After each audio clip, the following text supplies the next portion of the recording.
देवांना पॉलिश केलेले बघ ना सर. तसंच तिच्यात आणि माझ्यात फारसं अंतर नाहीये. एक 8-10 वर्षाचं, मॅक्झिमम 10 नाही 8-1 वर्षाचंच अंतर.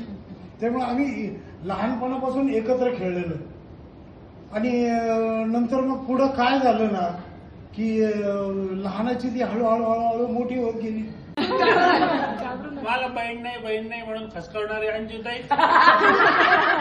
मी त्या दिवशी त्या याच्यात लिहिलं होतं, शुभेच्छा दिल्या त्या ते प्रियम वदा आहे. सगळ्यांशी गोड बोलून सगळ्यांच्या कमी जास्त काय आहे काय नाही, कुठं गेले कुठून आले काय चाललंय तुमचं याच्या वेळोवेळी आठवणीने चौकशी करणारी अंजुताईच आहे. अंजू माझ्यापेक्षा फक्त 1 वर्षांनीच मोठी आणि ती आईला इतकी जवळ चिटकून असायची तिच्या की तिच्या आईच्या जवळच बसायची कधी पण तिच्या. आणि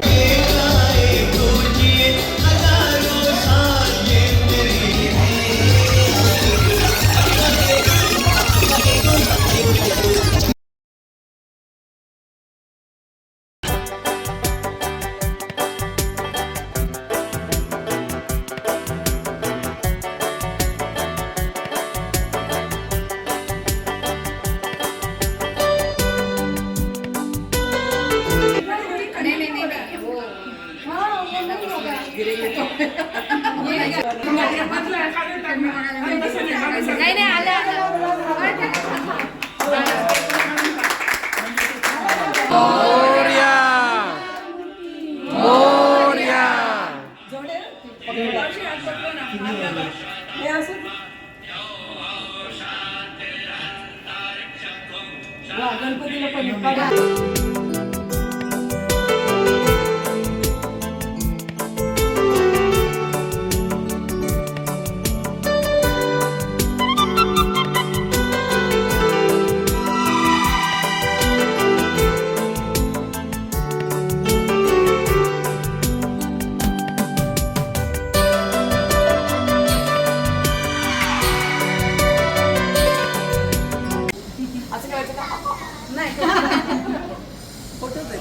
अरे वा, वेगळी आठवण राहील.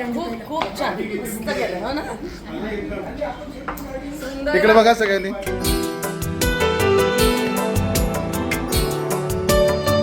अंजूचा आज वाढदिवस, एक आनंदाचा धबधबा कशाला म्हणतात किंवा चैतन्य कशाला म्हणतात ते अंजूकडे पाहून पहिल्यापासूनच मी लहानपणापासून पाहिलेलं आहे. तिला कन्या, पत्नी, माता, गृहिणी, शेजारी, समाज ह्या सगळ्यांमध्ये ती वाढती आणि वाढत्या बांधणीने चालते. तर त्या सगळ्या टप्प्यांमध्ये अंजूने खूप यशस्वी तिच्या जीवनात वाटचाल केलेली आहे. कन्या म्हणून पण ती नानांची खूप लाडकी.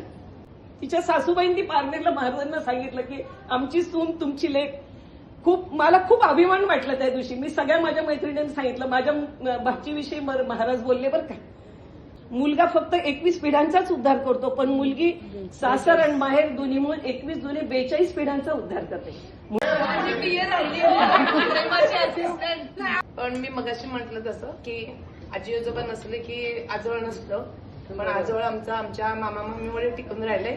त्यामुळे ते एक घर आहे की जिथे आम्ही सगळे बहीण भावंड, वहिन्या, मावशी सगळे हक्काने जाऊ शकतो. म्हणजे आता ते म्हणजे ना हे अभिमान आहे. हा म्हणजे कुठल्या गोष्टीचा करेन नाही करेन, पण ह्या गोष्टीचा अभिमान करेन मी की हे एवढे सगळेजण माझ्यासाठी 50व्या वाढदिवसाला इतक्या गाडी करून ठरवून येऊन माझ्या वहिन्या, माझी नवीन लग्न झालेली बहीण, पण राधिकाची तारीफ वेगळी करत नाही कारण ती खरंच खूप म्हणजे सगळेच जण करतात फोन करतात.